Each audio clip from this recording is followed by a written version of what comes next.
Bom dia. Nós vamos dar início à nossa segunda mesa redonda do nosso simpósio, que é sobre a historiografia da ciência. Vai ser coordenado pela professora Maria Amélia Dantes, que é do Departamento de História, e vai ser composto também pela professora Lília Martins, que é de Ribeirão Preto, da USP, professor Tomás Haddad, aqui à minha direita agora, que é da EASH, e temos ainda o professor Francisco Assis Queiroz, que é também do Departamento de História aqui da USP. Então, passo já a palavra para a professora Maria Amélia. Esses microfones são todos... Eu acho que, se você não tiver, tem que apertar o... Funciona. Tá. Bom, então, bom dia para todos. Vamos começar, então, essa mesa sobre o tema Historiografia das Ciências e das Técnicas. Quer dizer, da satisfação de ter os colegas aqui que vão se apresentar. E eu passo, então, a palavra inicialmente para o Francisco Queiroz, que é professor de História da Ciência, aqui do Departamento de História.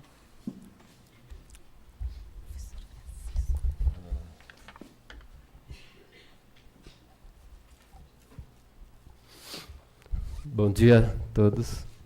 Queria agradecer ao convite da comissão deste simpósio para falar nessa mesa, agradecer ao professor Gildo, a nossa coordenadora, a professora Maria Amélia. Bom, o título dessa mesa é Historiografia das Ciências e das Técnicas.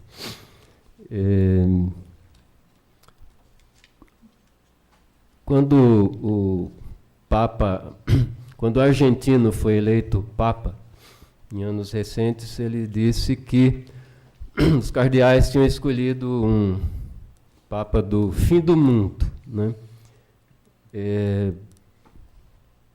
Eu vou falar um pouco, não estritamente, talvez, da historiografia da ciência e da técnica, mas algo relacionado, é uma inquietação que tenho, algo relacionado ao que poderia chamar de certa invisibilidade da história da ciência no contexto internacional. Isso não é culpa da historiografia da ciência no Brasil. Se deve a outras razões que aí precisariam ser melhor analisadas. A questão da geografia tem o peso, né? Quando o argentino diz que ele foi escolher alguém do fim do mundo, ele estava indicando isso. A geografia tem um peso nessa certa invisibilidade do sul em relação ao norte. Então, pegar alguns casos, né, de como o desenvolvimento da ciência e tecnologia no Brasil, que não é recente, como ele é visto e percebido ou não percebido em outras partes do mundo. Então, por exemplo, em janeiro de 2000, assinalou um novo marco na ciência brasileira, e assim foi visto, né, e que teve a sua mais retumbante repercussão nacional e internacional. Foi quando pela primeira vez no mundo foi sequenciado o genoma de um fitopatógeno, um grande projeto, Big Science, a gente poderia dizer, que foi o sequenciamento da bactéria Xylella fastidiosa, causadora da chamada clorose variegada dos citros, mais conhecida como praga do amarelinho, que ataca os laranjais paulistas, que depois se propagou também para o café. Bom, o resultado desse projeto Genoma, ele foi publicado na edição de 13 de julho de 2000, na Nature, uma revista conceituada inglesa, que tem quase 150 anos. E pela primeira vez, uma pesquisa brasileira foi matéria de capa, né, de destaque dessa revista, um grupo brasileiro. Embora de maneira não totalmente adequada, mas um tanto estereotipada, e mostrando exatamente o reconhecimento pelo feito brasileiro, naquela ocasião, a também britânica The Economist, na semana seguinte, afirmava: samba, futebol e genômica. A lista de coisas pelas quais o Brasil é reconhecido subitamente ampliou-se. E aqui eu queria destacar esse subitamente ampliou-se. Alguns anos depois, em outubro de 2011, sai a seguinte notícia no jornal. A revista científica Nature Medicine, em sua última edição, decidiu destacar o avanço de pesquisas em biomedicina no Brasil, também em reportagem de capa. Diz a revista Nature Medicine: o Brasil pode ser mais conhecido pelo carnaval, pelas praias de areia dourada e pelos jogadores de futebol. Mas pesquisa sobre novas terapias para doenças está começando a colocar o país no mapa da ciência. Essa é a introdução de uma série de reportagens da revista. E aqui, de novo, chamar a atenção para está começando a colocar o país no mapa da ciência. Então, na visão das revistas estrangeiras, o Brasil subitamente está ampliando a pesquisa, né? Está começando a colocar o Brasil no mapa da ciência. Bom, esses são apenas alguns exemplos de nossa história recente, de como a ciência e tecnologia desenvolvida no Brasil, elas estão, sim, em estreita relação com realizações de pesquisas realizadas nos países desenvolvidos, né?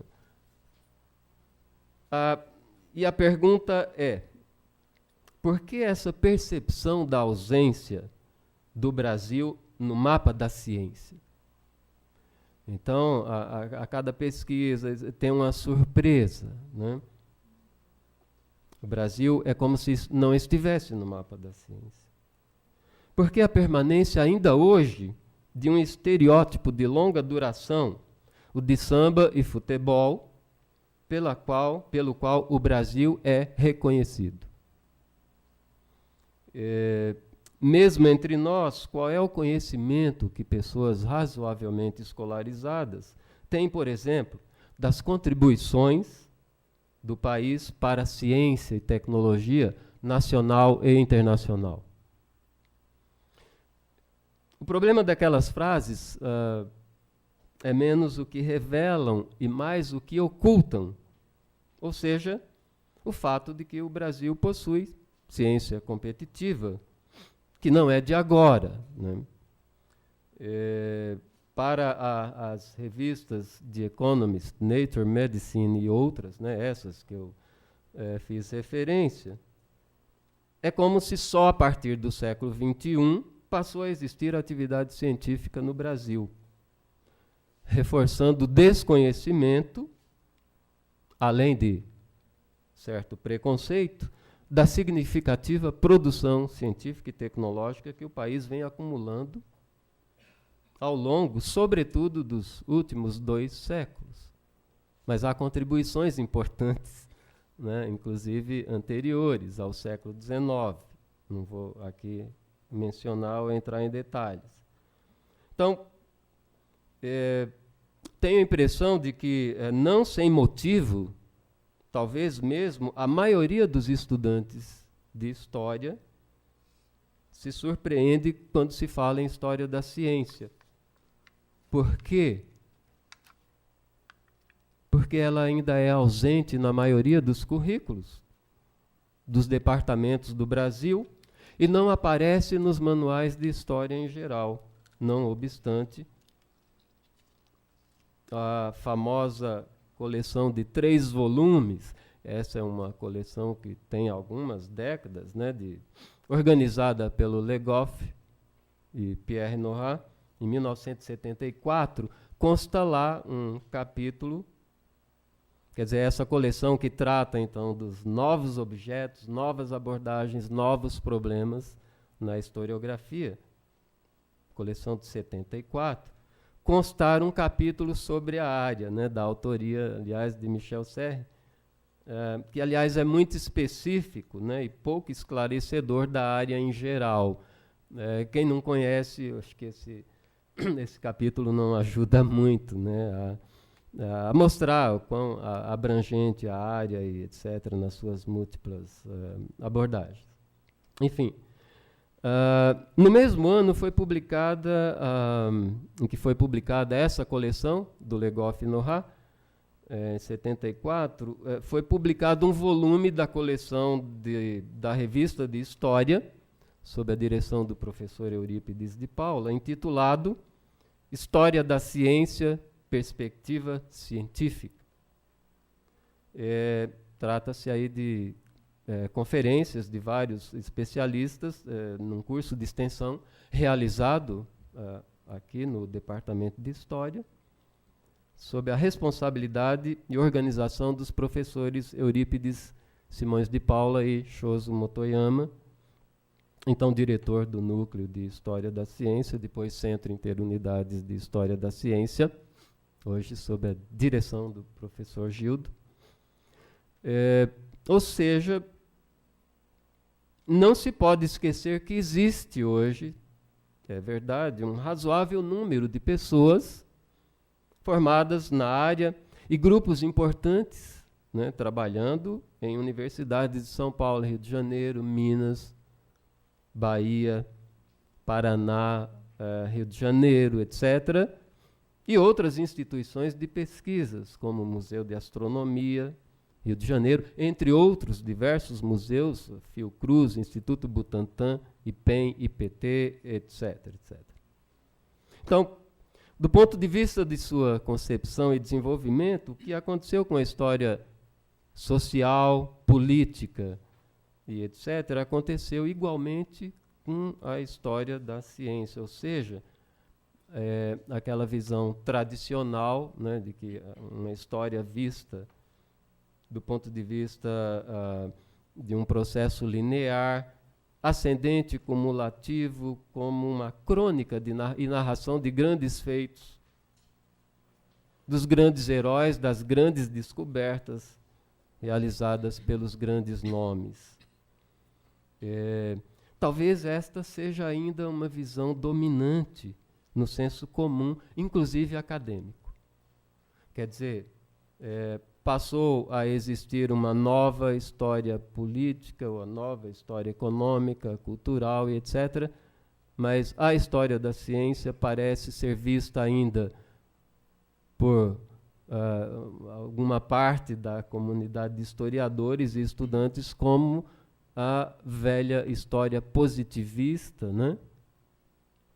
Mas o positivismo não é só isso, mas, enfim, como aquela visão da história tradicional, né? Os grandes nomes, os grandes feitos, etc., né? Quer dizer, como se não houvesse também uma renovação na historiografia da ciência. A propósito, o título de capa de um dos cadernos mais da Folha de São Paulo, em anos recentes, era Os Novos Gênios da Ciência Brasileira. A matéria tratava de 5 pesquisadores na área de física, biologia, paleontologia, neurociência, que obtiveram reconhecimento até os 35 anos de idade, alguns trabalhando nos Estados Unidos. Há uma concepção de ciência aí presente, uma visão romantizada, idealizada da ciência, como se fosse, então, um empreendimento de gênio individual e não uma atividade humana, social, coletiva, etc. Enfim, se mesmo na universidade é grande esse estranhamento ao se falar de ciência, técnica e tecnologia no Brasil, é porque essas variáveis, não obstante as já importantes e consideráveis pesquisas realizadas, elas ainda não chegaram a permear e integrar a historiografia mais geral sobre o Brasil. Então, esse é um esforço que precisaria ser feito, quer dizer, da integração, de saber que existe uma produção e integrar essa produção, que inclui essas variáveis, para a explicação da história geral do Brasil, que ainda fica muito numa história política mais tradicional e que passa a incluir questões, aspectos da história social e etc. Lembrando que essa é uma perspectiva que já estava presente, por exemplo, na história, na Escola dos Análises desde a sua fundação, ou desde sua criação, em 1929. Se a gente olhar os trabalhos dos fundadores, né, Febvre, Marc Bloch, etc., eles têm trabalhos publicados nessa revista, sobre moinhos, sobre cultura material e etc. Bom, então, se o papel do historiador é ser a memória da sociedade, é preciso, então, tirar do esquecimento, né, essa contribuição brasileira para a ciência nacional e, claro, como vimos, também para a ciência internacional. Então, nossos manuais de história, física, química, biologia, matemática, etc., precisam, então, ir além da escassa e esporádica menção e superficiais menções a Galileu, Copérnico, Newton, Darwin, Einstein, Vital Brasil, Oswaldo Cruz, e isso como figuras estranhas e sem contexto. Quer dizer, então, são esses gênios que esporadicamente ou em algum momento aparecem, como dizem, subitamente, né, na história para, então, apresentar alguma descoberta científica e etc. Né? São como figuras estranhas, desencarnadas e sem contexto. Então, nesse sentido, quantos alunos ouviram falar de Marie-Joséphine Mathilde de Rocher, conhecida como Madame de Rocher, uma parteira, primeira ingressante da Escola Imperial de Medicina, Rio de Janeiro, século XIX, ou Landel de Moura, Rocha e Silva, Nise da Silveira, Mário Schoenberg, Milton Santos, etc. Quantos ouviram falar? Se perguntar para os estudantes das universidades quem são, quais foram, quem são os cientistas brasileiros, muitos terão dificuldade. Tirando, enfim, Oswaldo Cruz, né, como disse, e mais um ou outro, há muita dificuldade. Por quê? Porque eles não aparecem, né? E os veículos internacionais, eles repercutem isso, né? Claro que tem visões enviesadas sobre a economia brasileira, a política brasileira, né? Mas tem sobre a ciência e tecnologia no Brasil, como se não existisse, né? Então a referência é sempre o futebol, o carnaval, as praias. Nada contra tudo isso, são coisas importantes e belas, né? Mas fica nisso. Então, deve-se reconhecer, enfim, que algum esforço tem sido feito no sentido de renovar e dinamizar o ensino de ciências hoje, em que a história e a filosofia da ciência têm jogado um papel fundamental, seja em encontros de atualização, de qualificação de professores do ensino médio, seja em programas de pós-graduação. Isso tem se refletido em alguns dos manuais de ensino. Como em anos recentes, eu estava olhando livraria e me deparei com uma coleção de ensino de física, 3 volumes, né, aquelas coleções dos 3 anos do nível médio, cujo título era Física, História e Cotidiano. Manuais de Física para o nível médio. Tinha esse título. Física, História e Cotidiano. É verdade que a biografia dos mesmos títulos, quer dizer, dessa coleção, incluía no máximo 2 títulos de História da Ciência, o que mostra que há um percurso importante ainda a ser percorrido, no sentido da integração mais efetiva daquilo que parece ser a proposta até indicada no título da obra. Quer dizer, a proposta anuncia uma intenção e um projeto interessante, e aí, mas carecia de fundamentos maior para que essa proposta se concretizasse de forma mais efetiva. Talvez aí valesse, então, a pena o trabalho coletivo, né, entre os cientistas, outros chamados naturais, os físicos, os biólogos, e os historiadores de ciência, né? Essa integração seria bastante fértil para a produção dessas obras, né? Mas, enfim, existem, de qualquer forma, e eu já estou concluindo, existem esforços louváveis de se integrar as diferentes disciplinas da escola através da história da ciência. Como a muito interessante experiência da professora Gisela Aquino, estou citando esse caso porque tive recentemente na banca da Gisela, e que analisou a sua experiência numa tese de doutorado, também muito interessante, sob a orientação do professor Gildo, né?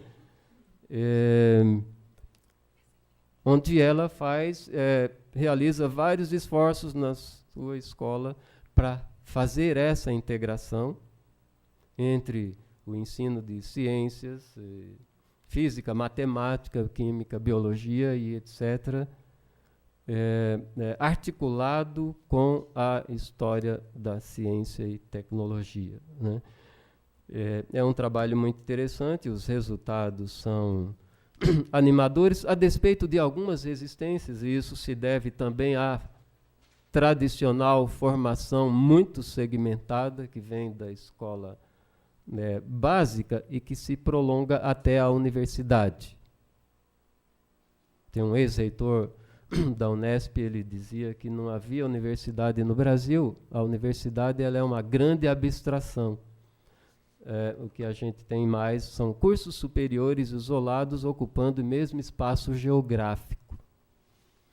Então, a gente pode ter uma grade curricular e sair biólogo, engenheiro, historiador, físico, etc., sem dialogar com outras áreas, inclusive vizinhas, ou chamadas afins. Enfim, eu citei esse caso particular recente, mas é possível e necessário ampliar esses esforços para a realização de cada vez mais e melhores diálogos interdisciplinares, como sugere o título também desse evento. Muito obrigado.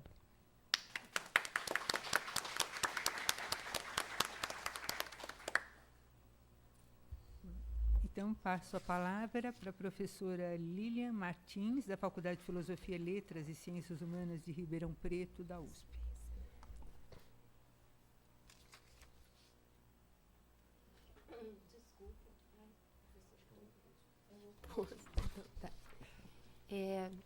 Agradeço muito, bom dia, né, para todos. Eu agradeço muito o convite do professor Gildo e da comissão organizadora toda desse evento. E é um prazer para mim estar aqui nessa mesa com a professora Maria Amélia, o professor Francisco e o professor Tomás Haddad. Eu vou falar um pouco a minha fala, desculpem, eu estou sem voz, mas ela vai ser uma fala mais provocativa. O que eu vou colocar aqui é alguma coisa mais para que a gente faça uma reflexão, né? Mais um que eu faço.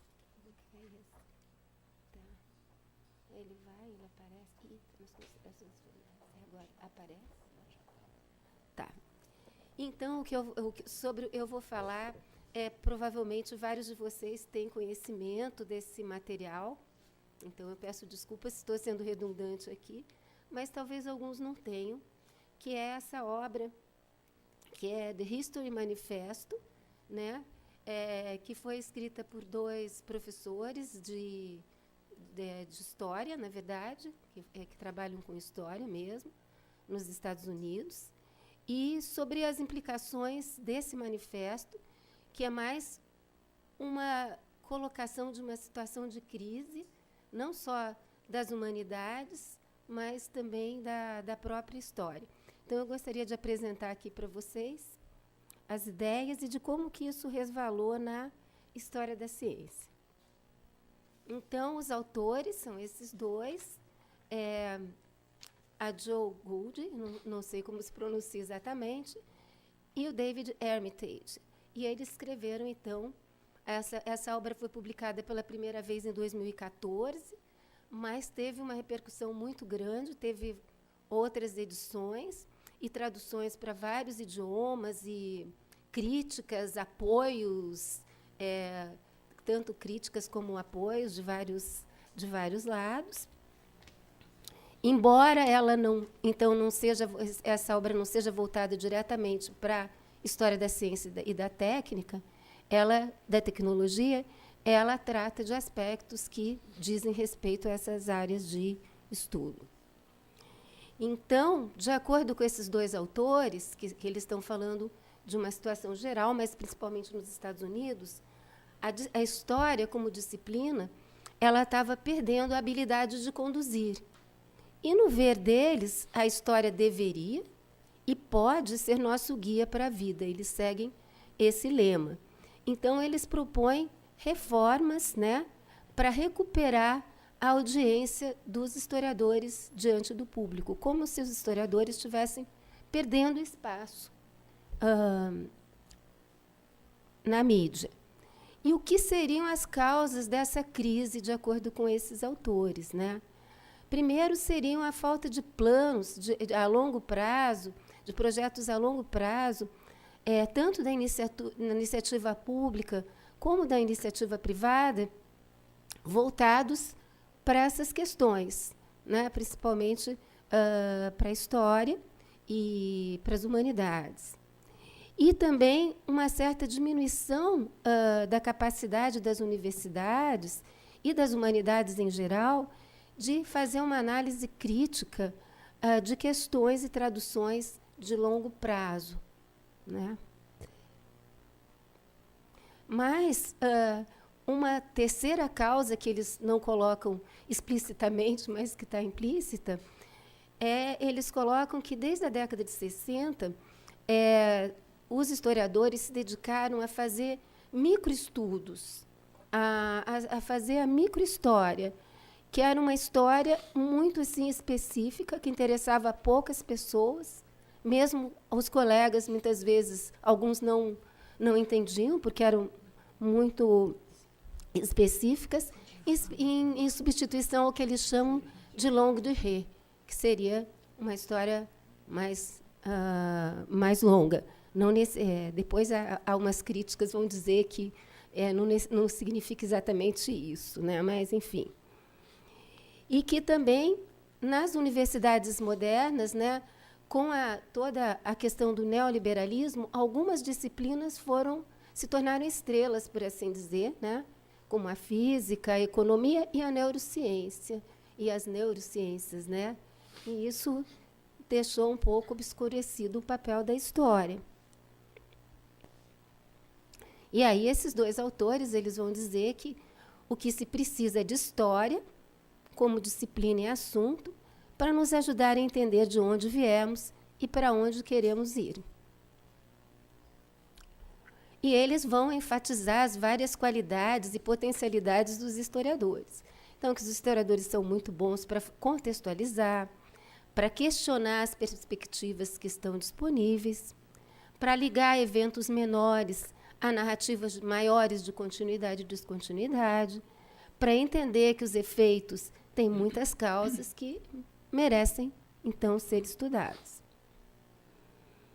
E aí eles vão dizer o seguinte, que os historiadores precisam não se dedicar à microhistória, como eles dizem, mas, nas narrativas, encontrar caminhos que permitam ligar estudos menores com o grande, e retomando problemas que sejam de preocupação geral e de interesse geral, e que possam ser entendidos até mesmo pelos não especialistas. Então, que a disciplina História precisa repensar, então, os objetivos, as ferramentas. Eles sugerem utilizar ferramentas de computação para conseguir cobrir tempos grandes e tudo mais. Audiências também, em relação à audiência, para que possa voltar a assumir o papel dela e as responsabilidades que eles acreditam que a história tem.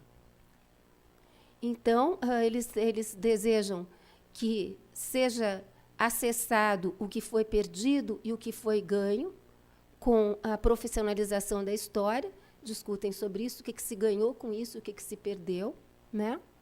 Avaliar, então, quais seriam as responsabilidades éticas do historiador no presente e no futuro, passado também, e sugerir novas formas e ferramentas de análise. E aí, eles defendem vinda longa para longo de rei. Bom, desde que esse manifesto, que é um livro, na verdade, que ele foi publicado, então, como eu disse inicialmente, teve muitas traduções, muitas reações, muito apoio, críticas, enfim, também.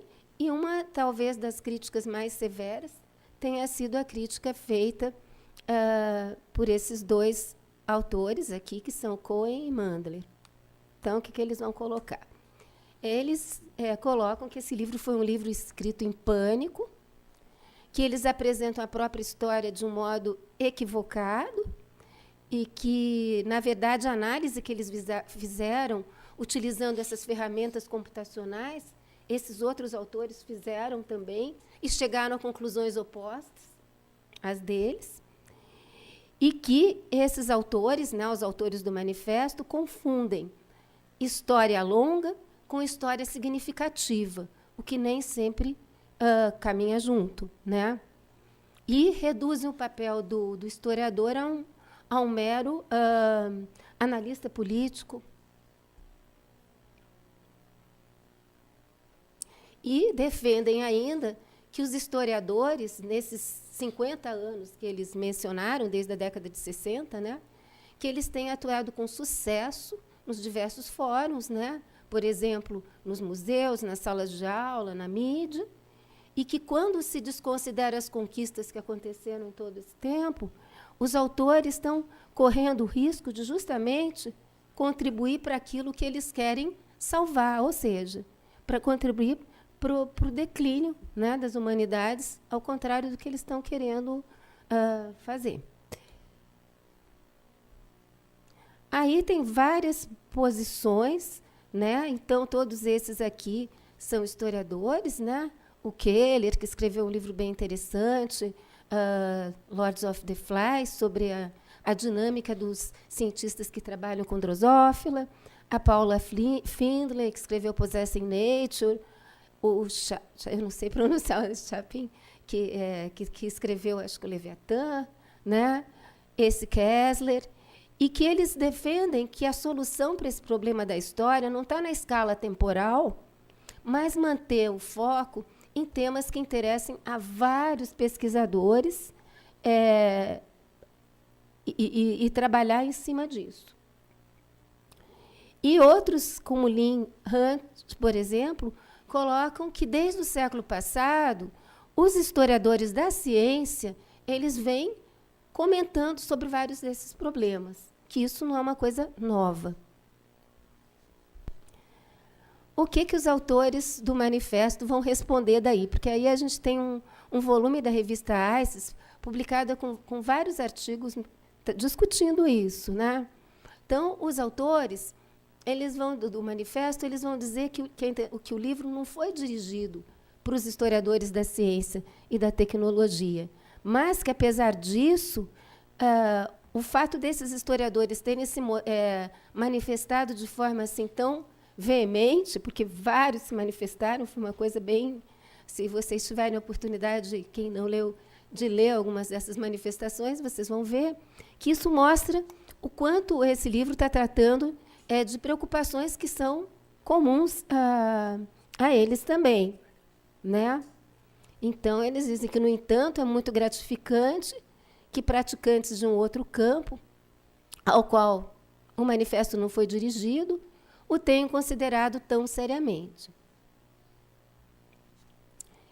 E aí, o que eles fazem nessa resposta? Eles começam a fazer referências a várias posições de historiadores. Eles comentam sobre a posição do Rosenberg, que foi editor da revista AICES durante bastante tempo, comentando que era necessário uma visão mais ampla e unificada da ciência e dos cientistas no tempo e no espaço.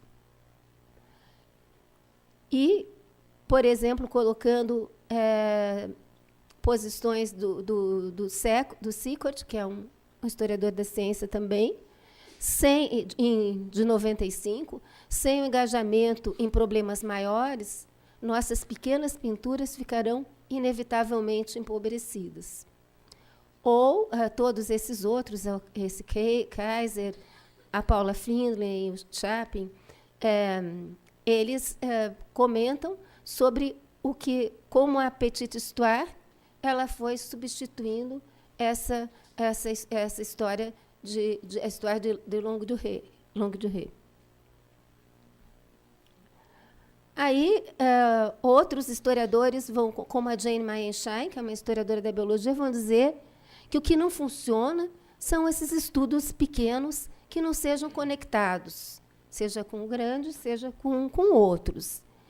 E aí, esse outro autor, Gal Kroger, vai dizer que a gente tem que ter, na hora de se fazer história da ciência, tem que se ter muito cuidado, não só com a subcontextualização, ele usa um termo desse tipo, que seria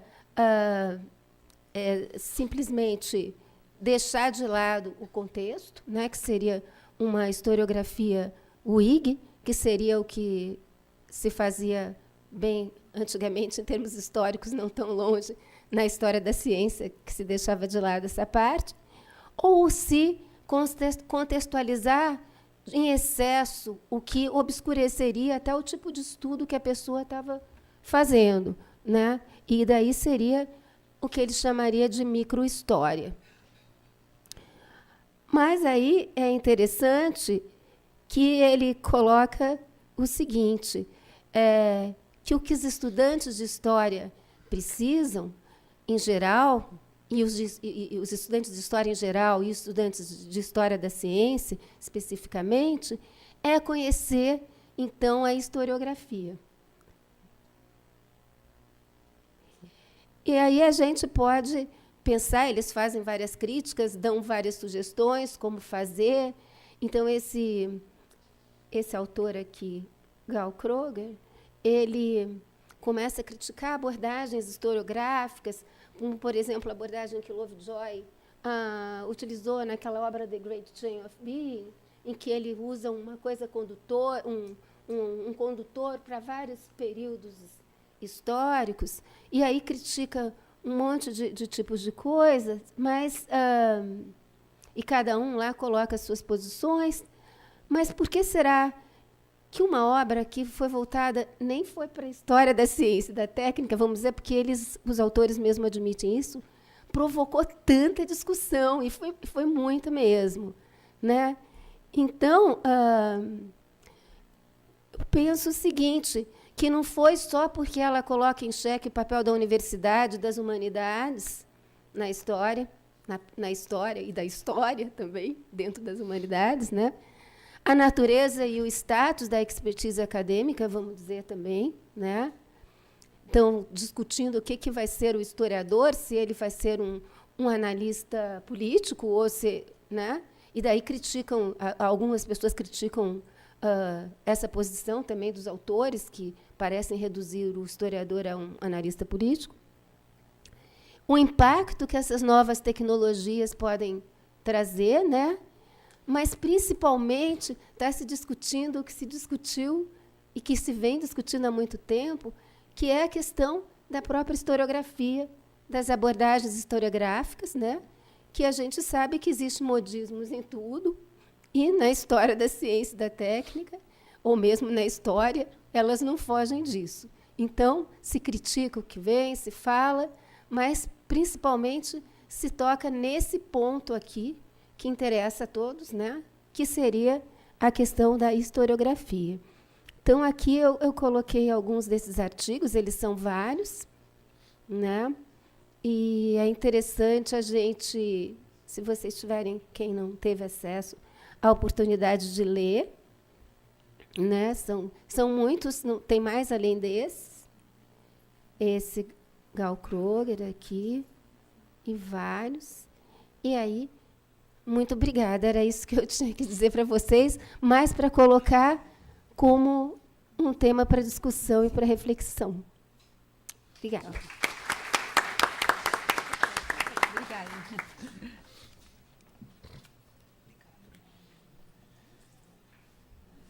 Então, passa a palavra para o professor Tomás Haddad, da Escola de Artes, Ciências e Humanidades da USP. Bom, bom dia a todas e todos, e para mim é uma grande satisfação, uma honra estar aqui.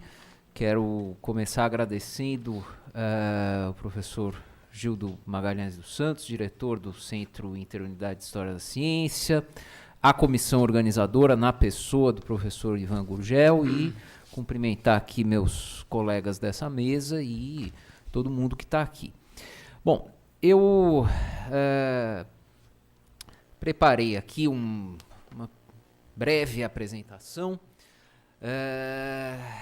que eu quero, né, vocês estão vendo já esse título que eu dei a ela, que é um título que pode causar um certo incômodo.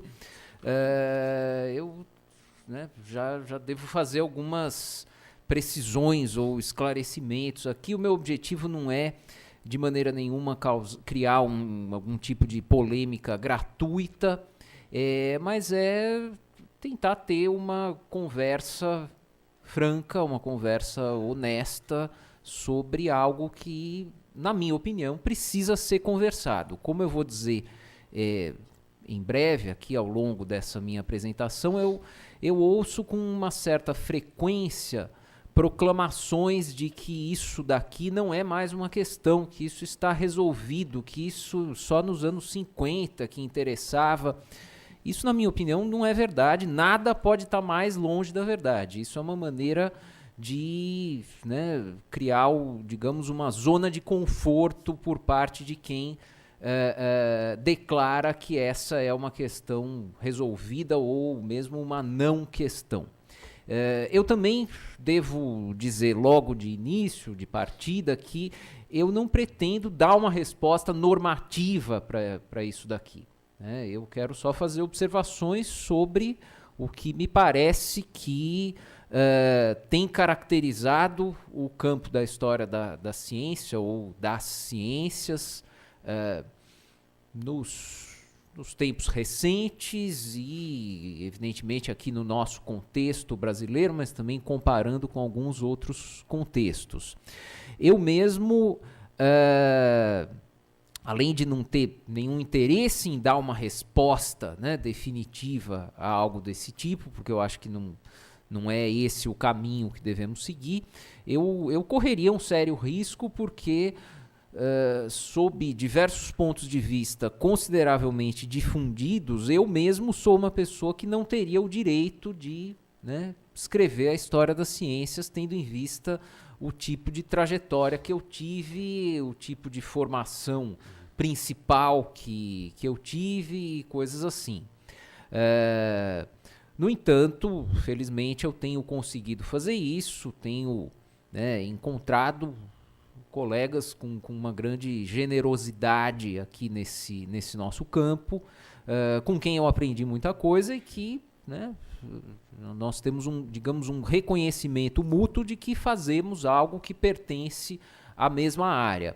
Eu acho que, às vezes, essa mesma generosidade falta a muitos de nós, eu mesmo me incluo nisso, quando a gente vai julgar o pertencimento de pessoas que, por algumas razões que vamos discutir, são consideradas excessivamente distantes ou são consideradas pessoas que não teriam, né, o direito, enfim, de escrever a história das ciências. Bom, vamos conversar sobre algumas questões. Eu acho que já no meu título eu coloquei de modo meio oculto um dos primeiros problemas que, deixa eu retornar ali, né, entre parênteses, aquele plural, é a história da ciência ou a história das ciências. Isso, novamente, pode parecer uma questão secundária, mas não é, porque, de maneira geral, as pessoas que defendem o uso do plural fazem questão de usar o plural e elas têm razões para isso. E também porque, do ponto de vista histórico, essa distinção entre o singular e o plural, ela tem bastante sentido. O singular está associado a uma série de movimentos aí do século XX, da ideia da unidade das ciências. Isso, né, tem aí toda uma carga, por exemplo, do Círculo de Viena, dessas escolas de extração positivista, que consideram que há uma ciência, um método, por assim dizer. Então tem uma série de questões que já se colocam na própria maneira como os praticantes designam o campo ao qual pertencem ou querem pertencer, ou a respeito do qual estão se pronunciando. Bom, mas voltando aqui, essa minha breve introdução, eu acho que a gente tem um par aqui, uma polaridade, além daquela entre o singular e o plural, que precisa ser objeto de atenção, que é onde se coloca a ênfase, né? Eu coloquei aqui em itálico, a ênfase na história ou é a ênfase na ciência ou nas ciências. Isso de certa maneira, o resumo do problema.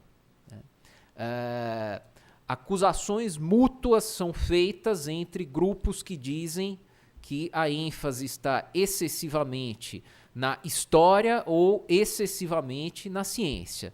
Essas acusações, às vezes, elas se tornam razoavelmente amargas, ainda que com grande frequência, como é característico, né, das nossas comunidades acadêmicas, a gente prefira varrer um pouco isso para debaixo do tapete e fingir que somos sempre todos muito unidos e que estamos de mãos dadas e etc., mas quando, na verdade, as punhaladas estão, né, acontecendo permanentemente.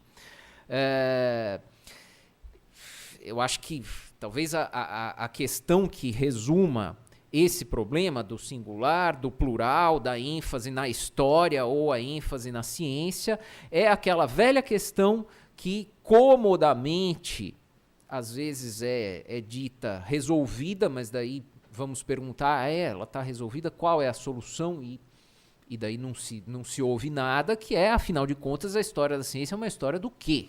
É uma história...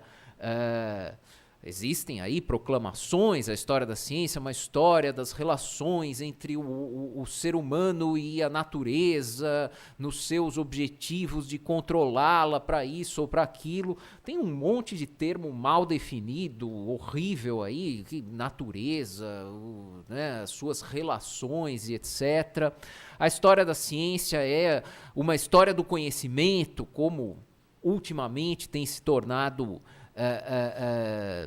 comum a gente ouvir, ou a história da ciência é uma história especificamente de um fenômeno social, cultural, ideológico chamado ciência, que se desenvolve a partir de um certo momento na Europa Ocidental, e daí realmente não importa essa história de as formas de conhecimento dos povos X ou Y. Não, a história da ciência ela se preocupa, segundo algumas possíveis respostas a isso, com o estudo da ascensão deste fenômeno específico.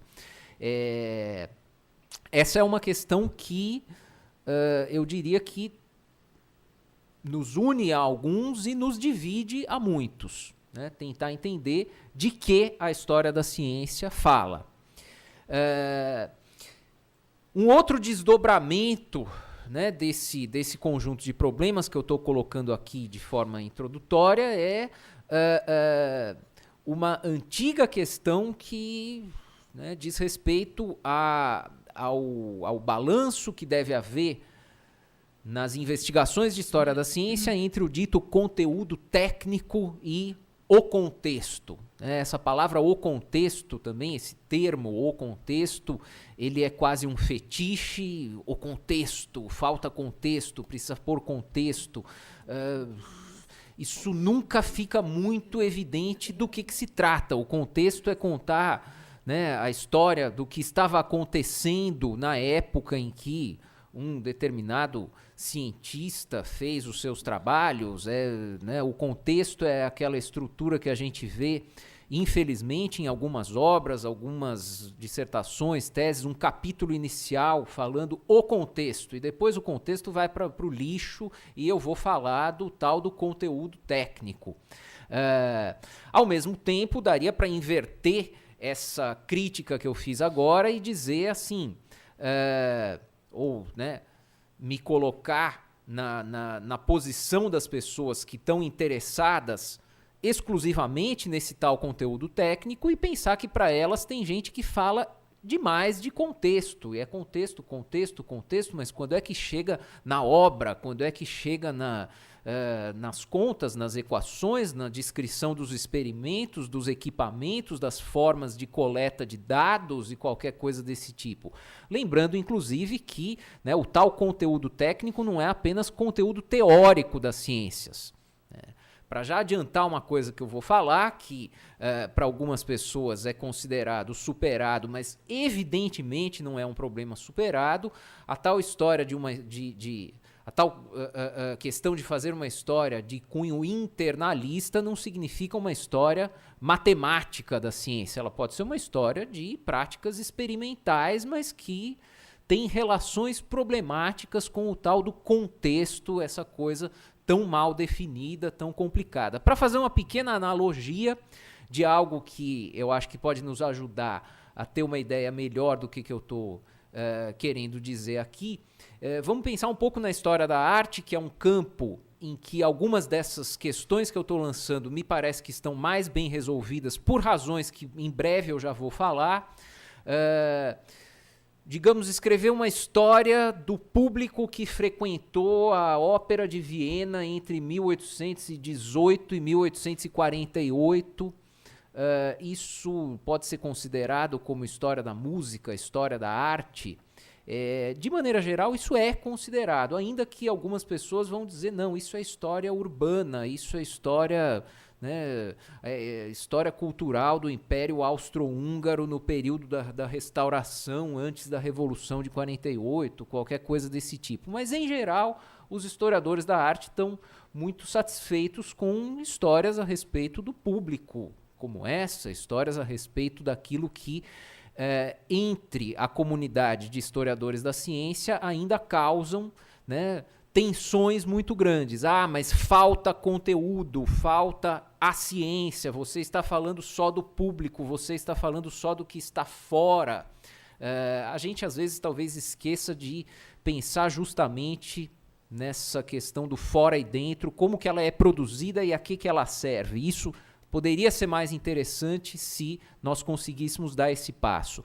Um outro problema que sempre acaba se intrometendo nos nossos debates é a velha distinção entre história e memória, com uma série de pessoas acusando outras de estarem fazendo apenas memória, estarem fazendo apenas, né, uma recoleção de reminiscências pessoais. Isso não é história, isso é só contar caso, e depois vem, né, as devolutivas do outro lado. Olha, eu tive uma experiência direta com aquilo, eu tenho, né, o direito de me pronunciar sobre esse assunto, sobre como era o instituto disso ou daquilo 20, 30, 40, 50 anos atrás, eu tive um contato direto com os personagens, eu participei dessa história, eu tenho o direito de narrá-la também. É outra questão que aparece aí com uma certa força. Quero comentar brevemente sobre algumas polêmicas recentes, né? Nos anos 90, principalmente nos Estados Unidos, um pouco também na França, ocorreram essas chamadas Science Wars. Elas foram despertadas por aquilo que se tornou famoso ou infame, que foi uma provocação de um físico chamado Alan Sokal, que escreveu um texto completamente sem sentido. Esse texto foi publicado numa importantíssima revista de humanidades, e depois ele revelou que aquilo lá era só um monte de abobrinha que ele tinha escrito. Isso colocou em pé de guerra, né, comunidades de cientistas e de filósofos, até alguns historiadores da ciência, com um apreço, digamos, muito grande pela ciência, pelo seu conteúdo, pela sua força progressiva. O próprio Sokal sempre anunciava isso. Ele veio aqui na USP e falou: olha, eu fui, quando a Nicarágua teve a revolução, eu fui lá ensinar física, não venham me acusar de ser um conservador e etc. Eu quero defender a ciência como uma força progressiva. Isso foi um momento, né, em que essa questão de quem tem o direito de falar sobre o passado e o presente da ciência se tornou muito quente recentemente. Mais recentemente ainda nós tivemos outros exemplos. Eu selecionei só alguns. Por exemplo, Edward Shorter, um importante historiador da psiquiatria, que em 2013 escreveu no The Lancet, né, aquela famosa revista de medicina, que a história da medicina estava perdida porque os historiadores da medicina não entendiam mais nada de medicina e eles não tinham nada a dizer para os próprios médicos a respeito da sua profissão. Isso causou uma imensa polêmica. Colega nosso, né, coloquei aqui sem objetivo como eu já disse no início, de fazer polêmica, mas eu acho interessante mencionar o professor Carlos Maia, que realizou seu doutorado aqui nesse departamento e agora é professor lá na UERJ. Escreveu uma obra, essa sim com objetivo polêmico, chamada História da Ciência, uma história com historiadores ausentes. É uma obra em que, né, ele declara que os historiadores estiveram sempre fora da construção do campo da história da ciência. Ele foi esse campo dominado por cientistas incompetentes na área de história e que seria preciso, então, né, ser retomada a história da ciência por parte dos historiadores. Uma polêmica ainda mais recente que opôs dois titãs, Steven Weinberg, um físico extremamente influente do século XX, ganhador do Prêmio Nobel, Stephen Shapin, mencionado agora há pouco pela Lilian, também uma figura fundamental da história da ciência, e ele próprio, originalmente biólogo, já esteve aqui num dos encontros da SBHC. O Weinberg escreveu um livro aí de História da Ciência do Renascimento aos Nossos Dias. O Shapin disse: esse livro é uma porcaria, é um lixo, é um livro só de contas e coisas desse tipo. Essa polêmica ainda continua nas páginas de algumas revistas. Na abertura do penúltimo Congresso Internacional de História da Ciência, o último foi realizado em julho no Rio, alguns de vocês estiveram lá, o penúltimo na Inglaterra, em 2013, o então presidente da Sociedade Britânica de História da Ciência, Rasok Chung, fez uma conferência inaugural bastante provocadora, ainda que muito elegante, comedida, e o título, vocês veem, é colocando de volta a ciência na história da ciência. Ele basicamente, nessa palestra, fez uma defesa da dignidade ou da aceitabilidade, pelo menos, da assim chamada história interna ou internalista. E, em um certo momento, ele fez uma pequena provocação divertida ali na sua palestra. Ele disse, poxa, as pessoas que têm formação exclusivamente em história, elas vão e aprendem latim, elas aprendem grego, elas aprendem chinês, aprendem russo, tudo isso para poder dominar melhor o seu objeto. Por que elas não podem aprender ciência também? Foi essa, né, a pequena provocação que ele fez. Vejam, eu não estou tentando me posicionar, pelo menos no momento, em relação a nenhum desses lados, mas discutir algumas questões que estão no nosso horizonte. Especialmente num evento como esse, que congrega pessoas tão diferentes como nós. Aquilo que eu havia já comentado antes, esse mito confortável de que o debate entre o tal do internalismo e o externalismo está resolvido ou de que ele não é interessante, essa disputa continua tão viva quanto ela sempre foi, pelo menos do meu ponto de vista, de onde eu falo, né, como a gente se expressa atualmente. Eu falo do ponto de vista, né, de alguém que edita a Revista Brasileira de História da Ciência, de alguém que participou bastante da organização desse congresso internacional que eu mencionei para vocês, que teve agora em julho, que participou da organização dos últimos 3 seminários nacionais da Sociedade Brasileira de História da Ciência. E o que a gente vê é que a paz não está assim tão bem selada entre esses lados. Eu recebo na revista artigos que eu preciso, assim, que se eu mando para uma pessoa do tipo X, eu já sei que a resposta vai ser: isso daqui é uma porcaria cheia de equações, devolva, não publique nessa revista. O que eu faço em relação a isso, né? Da mesma forma que nesse congresso grande que a gente teve em julho, lendo aí 1.500, 1.700 resumos recebidos, eu e muitos outros membros ali da organização pudemos ver que há, sim, né, muito longe das proclamações em contrário, uma divisão séria entre essas áreas. Já estou concluindo. Talvez a solução seja o hibridismo, que muitas pessoas defendem. O próprio Stephen Shapin, já mencionado, né, ele acha que a questão é tentar escrever uma história que explique o tal do conteúdo das ciências a partir do contexto e não fazer uma história só do contexto ou uma história só do que está dentro, mas realmente uma história em que uma coisa explique a outra. Isso tem origens aí até no chamado programa forte da sociologia e da história da ciência. Não vou entrar em mais detalhes. Já caminhando para a conclusão, eu acho que a gente tem que ter uma atenção para com essas questões de formação, profissionalização e institucionalização. Esse é um debate que nós temos que ter aqui, porque isso em outras partes do mundo está mais bem resolvido do que entre nós. Qual é o caminho de formação do historiador da ciência?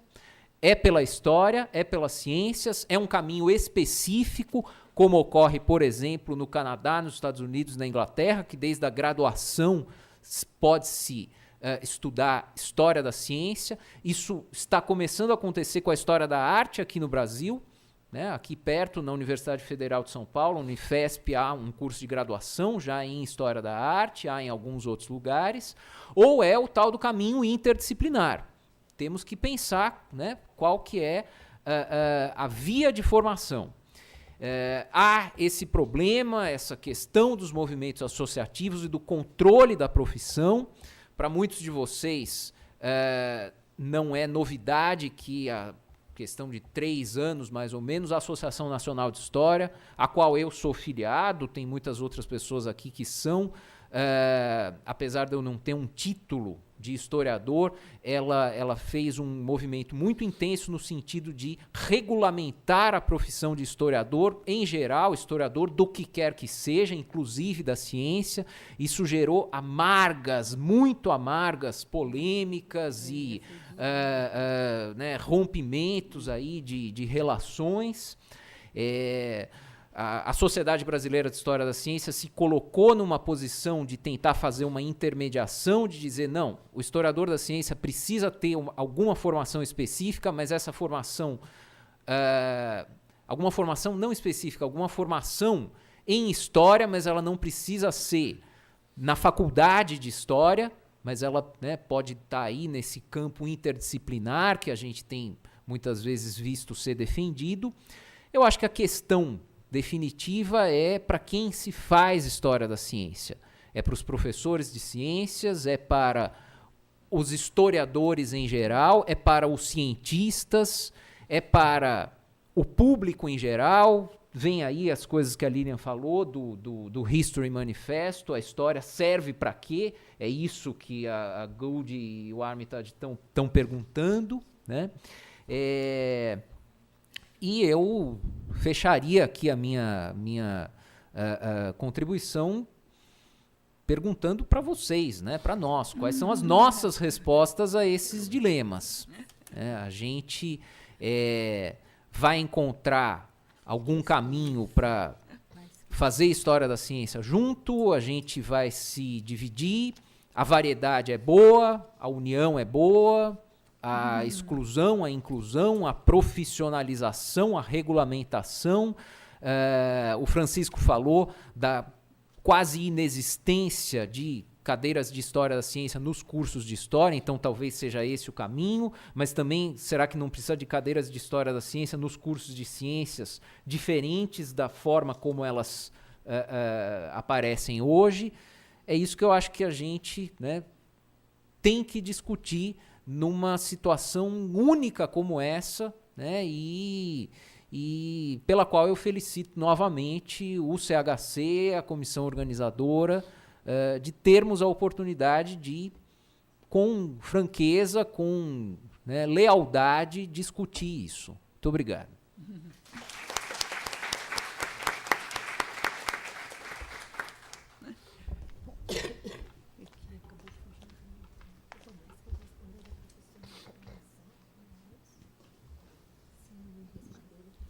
Bom, Lia Queiroz do Amaral. Eu sou professora titular do Instituto de Física da USP e atualmente sênior, aposentada, e eu continuo fazendo pesquisa básica em física, mas sempre na interface física, química e biologia. E, depois de aposentada, eu me interessei muito pela parte de história da ciência para conseguir entender um pouco melhor tudo que eu faço.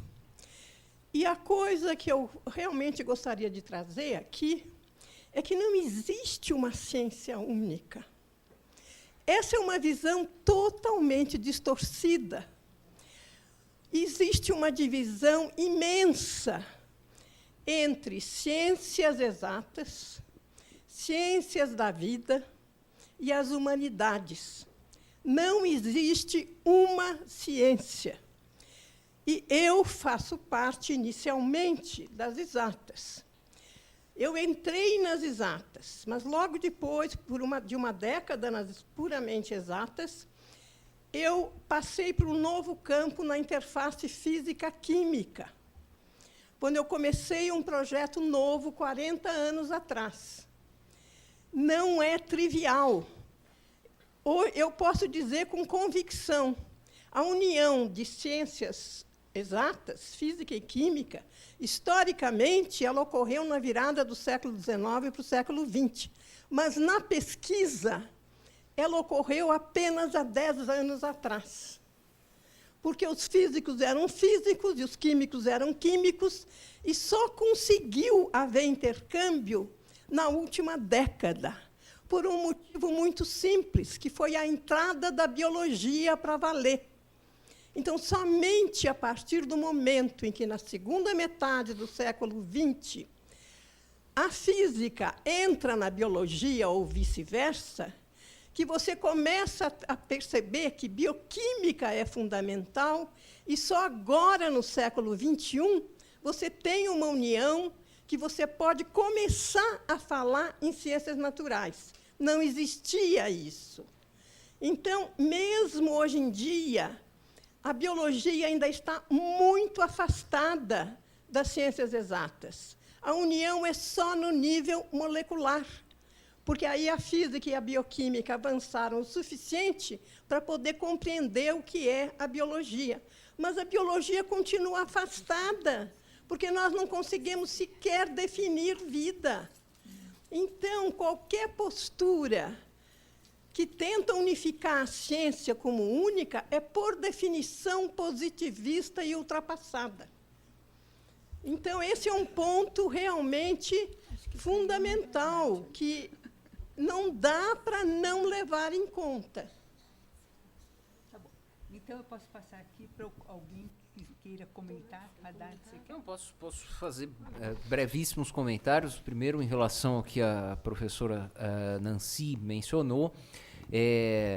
Eu também sou contrário à questão da regulamentação, e daí até declaro, né, não apenas por princípios a respeito de como eu acho que essas coisas devem funcionar, mas por um interesse pessoal. Durante alguns meses eu fiquei realmente achando que eu não poderia mais fazer o que eu vinha fazendo há 10 anos, porque ia sair uma lei que ia me impedir de fazer isso.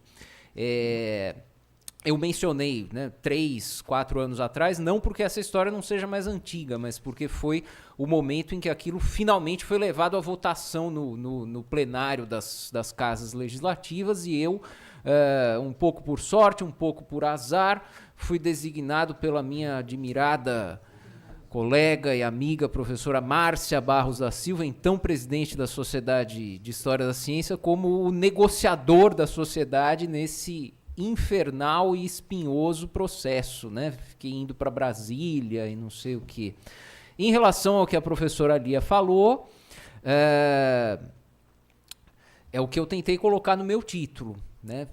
Escolher o singular ou o plural já é tomar uma posição que não é uma posição ingênua, é uma posição realmente sobre, né, o que se acha ou como se acha que esse objeto funciona e se organiza. Nas suas próprias palavras, o singular foi associado ao positivismo, o que para algumas pessoas é um xingamento, né? Então eu fico feliz, porque eu acho que eu estou indo no caminho certo, não de responder os problemas, mas de pelo menos detectá-los e enunciá-los para o nosso debate coletivo aqui.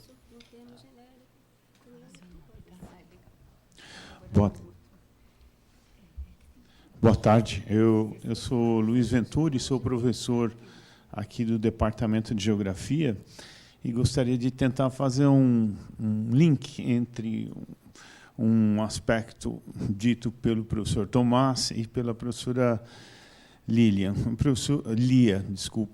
professor Tomás colocou a opção da história da ciência ou das ciências como uma decisão, e que vai ao encontro do que a professora Lia disse, de que não há uma ciência, mas várias ciências. Então, eu estou de acordo com o fato de que a história da ciência ela tem que ser plural, e, nesse sentido, ela só pode ser desenvolvida numa perspectiva interdisciplinar.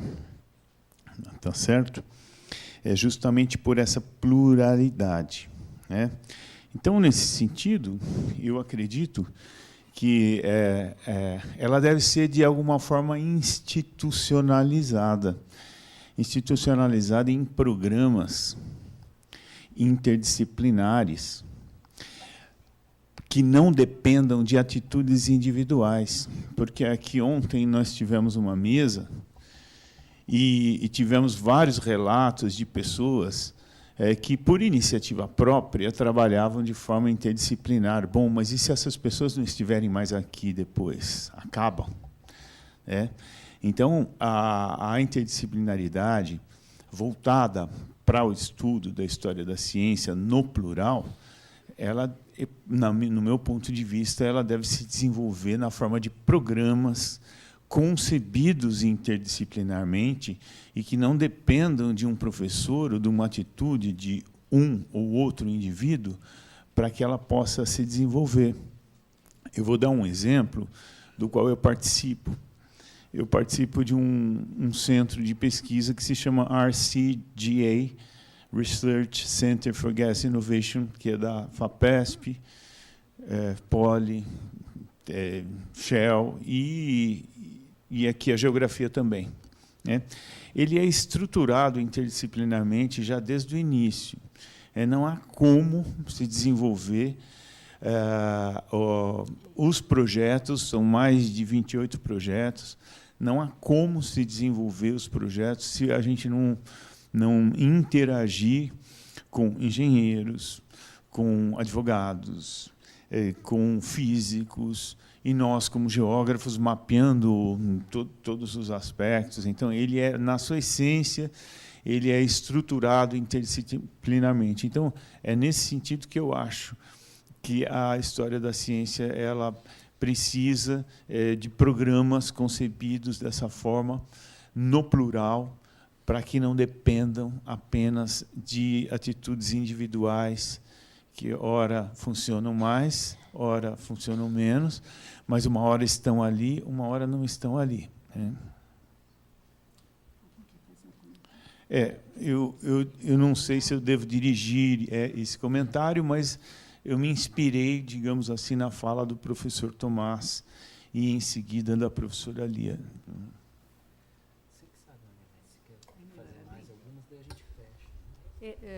Mais alguém quer fazer levantar alguma questão?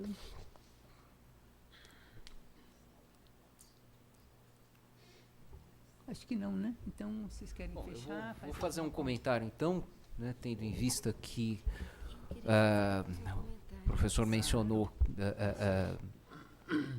que suas ideias têm alguma ressonância com o que eu falei. Eu acho que a questão da interdisciplinaridade, ela, sem dúvida, é central, não apenas pela sua importância substantiva, mas também pelo tanto que a palavra interdisciplinaridade ganhou de impacto adjetivo, né? Isso é uma das minhas preocupações com ela. Ela tem um conteúdo substantivo, como eu mencionei antes, mas eu temo que frequentemente interdisciplinaridade seja utilizada como, né, uma defesa ou uma justificativa a priori do interesse, da importância de uma certa empreitada. Eu acho que cumpre a gente compreender melhor o que significa interdisciplinaridade. Do ponto de vista da formação de historiadores da ciência, que talvez eu possa falar com um pouco mais de propriedade, eu acho que a palavra interdisciplinaridade, ela se refere ou ela remete a algo que é muito concreto e muito problemático ao mesmo tempo, que nós estávamos conversando aqui antes do início dessa mesa, né, que é o Comitê Interdisciplinar da CAPES, no qual uma série de programas de pós-graduação em História da Ciência tem tentado se acomodar aqui no Brasil. Com grandes dificuldades, com grandes problemas, porque dentro desse comitê não está nada claro, nítido, o que significa interdisciplinaridade. Entre esses programas de pós-graduação, e estou falando especificamente daqueles de História da Ciência, também há maneiras muito distintas de entender essa palavra, desde tentativas de lhe dar algum sentido mais profundo, até, pelo menos a portas fechadas, algumas admissões de que vamos usar essa palavra para emplacar o nosso programa em algum dos comitês da CAPES. Eu, né, já ouvi dessas duas coisas um pouco por aqui, né, pelo Brasil, digamos. Eu acho que a gente tem que também considerar que um modelo de formação do historiador da ciência que existe em alguns outros lugares, ele tem que ser, no mínimo, considerado não é o modelo que se assume interdisciplinar desde o princípio, mas é aquele outro que eu falei, o modelo que se assume como específico, formação de história da ciência. É o que tem acontecido com a história da arte, eu repito, e que me parece com um certo grau de sucesso, tanto na conformação social do campo da história da arte, quanto nos seus resultados, né, digamos, epistemológicos. Eu acho que isso também tem que, então, estar na nossa agenda, discutir esse tipo de coisa. Se essa formação específica ela é interdisciplinar, porque afinal vai precisar de professor de história, mas também de professor de, não sei, de algum aspecto aí da física, da matemática, etc. Eu acho que daí seria né, uma tentativa de ficar reinserindo ou de fazer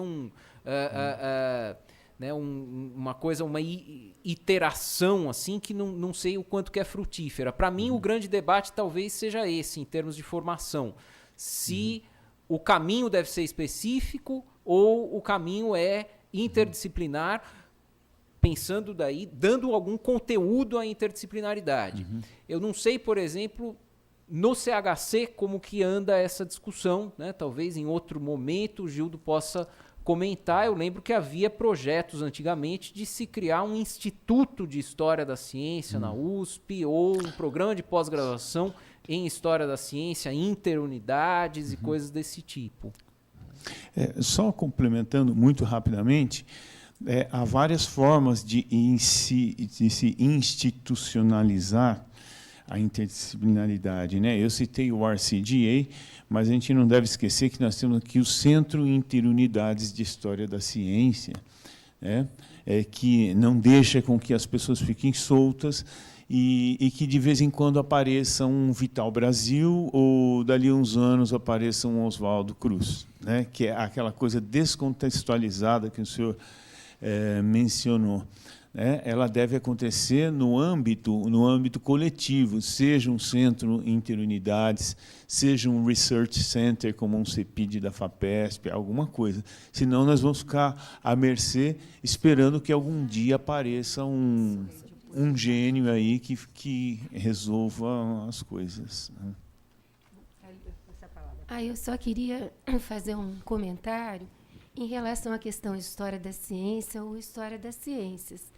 A gente vê muito que os anglo-saxões eles usam história da ciência, em geral. E os povos de língua francesa, normalmente, a gente vê história das ciências. Quando eu uso história da ciência, eu não me quis me referir a uma ciência única.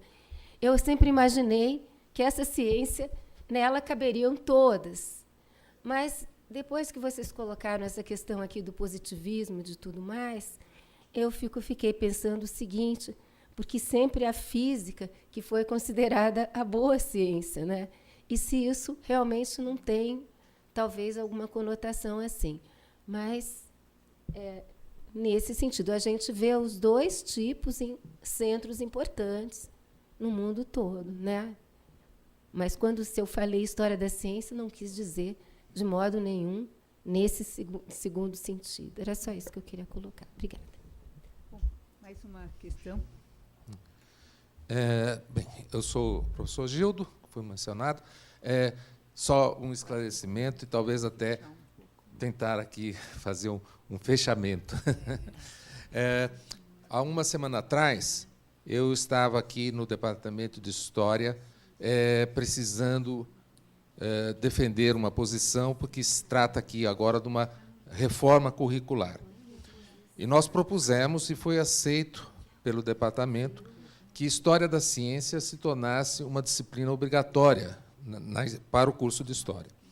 Ele já é até obrigatório para outros, mas para a História fosse obrigatório. E isso estava caminhando muito bem, até que veio uma moção dos alunos para que deixasse de ser obrigatório, quer dizer, continuasse a ser, como é hoje, uma optativa. E eu reparei que os alunos que estavam falando ou defendendo isso não tinham feito a disciplina de História da Ciência. Mas, felizmente, alguns alunos que tinham feito a disciplina se levantaram contra os colegas, dizendo que eles não tinham a menor noção do que é a história da ciência. E, como resultado, então, teve uma votação e nós recolocamos a ideia de ser obrigatória. E também um comentário, o que a Lilian falou do History Manifesto, eu já apresentei na disciplina de graduação e foi também um pouco informativo, mas também provocativo, que os alunos falaram, olha, não é que isso daí está refletindo o nosso curso? Nós também estamos com microhistória demais. Aí eu até falei para eles, não, o problema não é a microhistória, porque alguns dos que defenderam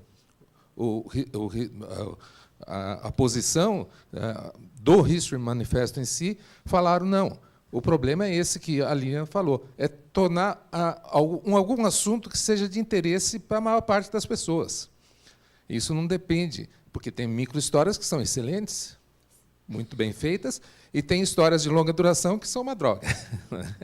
Então, enfim, nesse embate, aí, agora respondendo ao que o Tomás falou, e também o que o Francisco disse dessa nossa invisibilidade, como é que a gente faz para sair disto, de fato, nós queremos, no Centro de História da Ciência, voltar a propor um programa interdisciplinar e de pós-graduação em História da Ciência, e algumas dessas questões já aparecem. Não sei se vocês repararam, quando a gente fez a convocação para o nosso simpósio, a gente já escreveu das, ciências e técnicas, etc., porque isso é o problema geral. E até, o que não apareceu muito hoje aqui na discussão, é se, de fato, a gente tem que ficar se separando entre ciência, técnica, tecnologia, ou não. Eu acho que isso também é uma posição e também se reflete na historiografia e nas propostas que são feitas. Basicamente, era isso. Professora? Então, quero agradecer aos participantes e ao público, e vamos continuar os debates.